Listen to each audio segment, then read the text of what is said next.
Hello everyone, my name is Mansi Patil. The topic I'm going to discuss is about directors, their appointment, powers in the hands of a director, his duty, and liabilities of a director. First, let us understand the meaning of a director.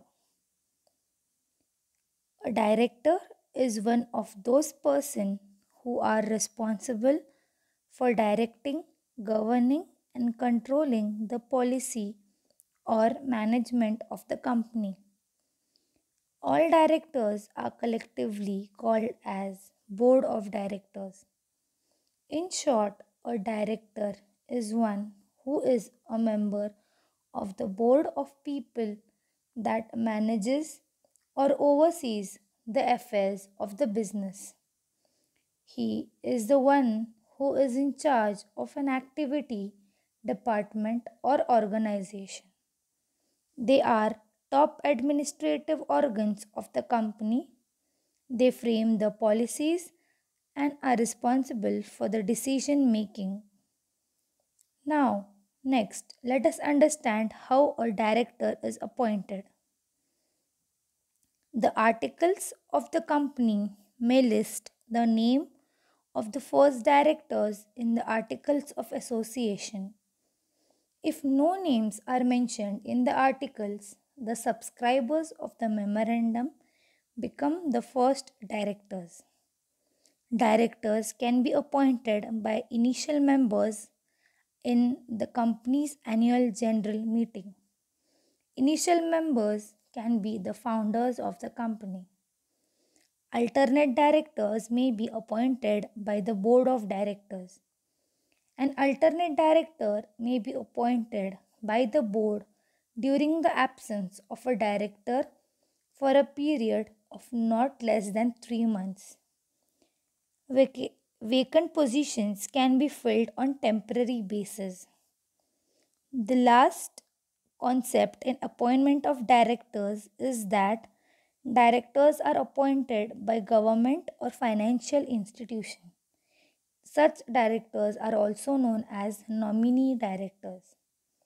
Next, we will see what are the powers entitled towards a director. Statutory powers. Statutory powers are power which are legal in nature or are power which are given by certain laws. Power to make call on shares in respect of unpaid money.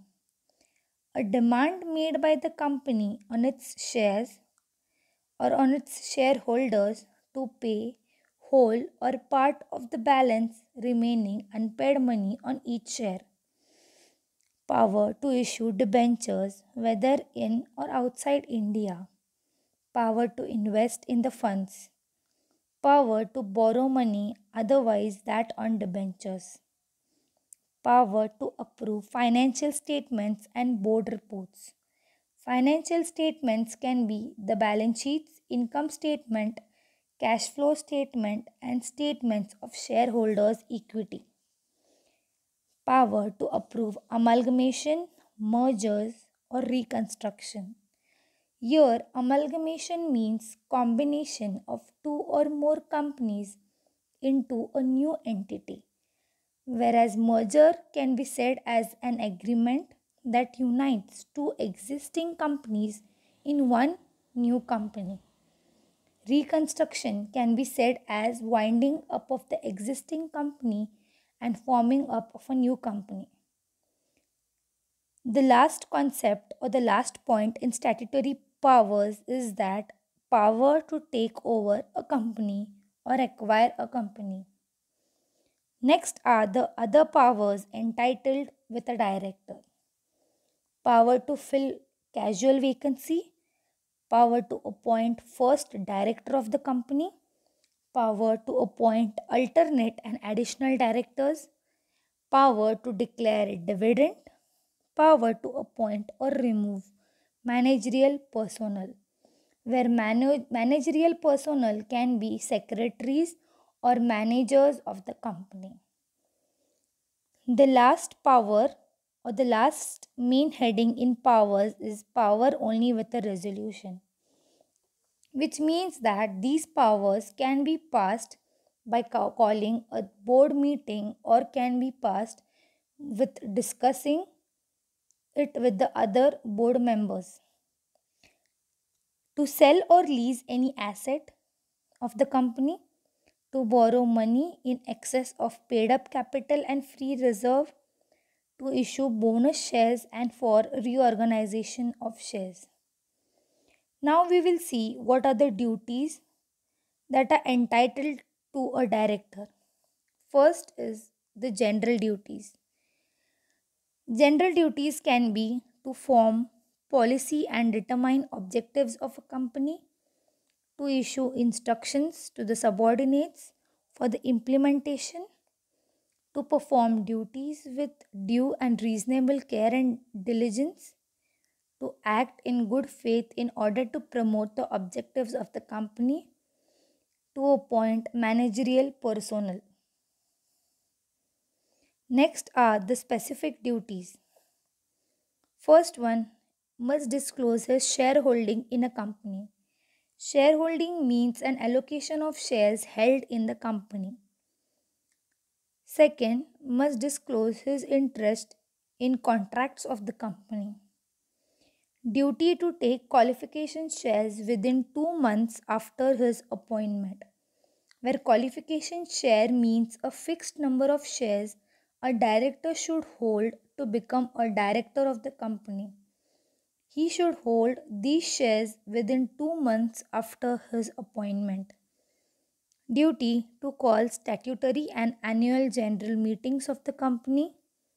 The board of directors or requisition must be ready to call on an extraordinary general meeting to declare dividend and arrange for payments, to issue forfeit and transfer shares, which means that when a company reissues only a part of forfeited shares, then it will transfer only the profit relating to the part of the capital reserve. Next is the liabilities of a director, where liabilities means that it is a state of being legally responsible for something. Liabilities of a director is classified in three types. They can be liabilities against the company, liabilities towards the third party, and the criminal liabilities. Liabilities against the company.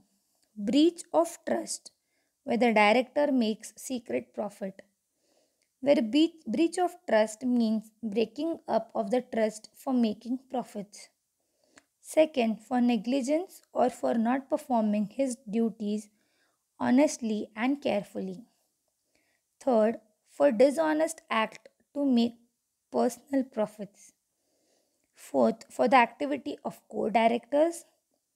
And last one can be an ultra virus act where the directors have to enter into a contract beyond their powers, which says that if the director does an act or enters into a contract beyond his powers, then it is said that the contract is void or not legally binding on the company. Next can be the liabilities towards the third party. It can be for the failure to repay application money on non receipt of minimum subscription, for acting in their own name without mentioning the name of the company, for acting beyond the powers. It can be when the liabilities have been made limited by the memorandum. Liabilities towards third party can also be for any liability at the company at the time of winding up. Winding up can be said as during the closure or closing up of the company. The third liability can be the criminal liability.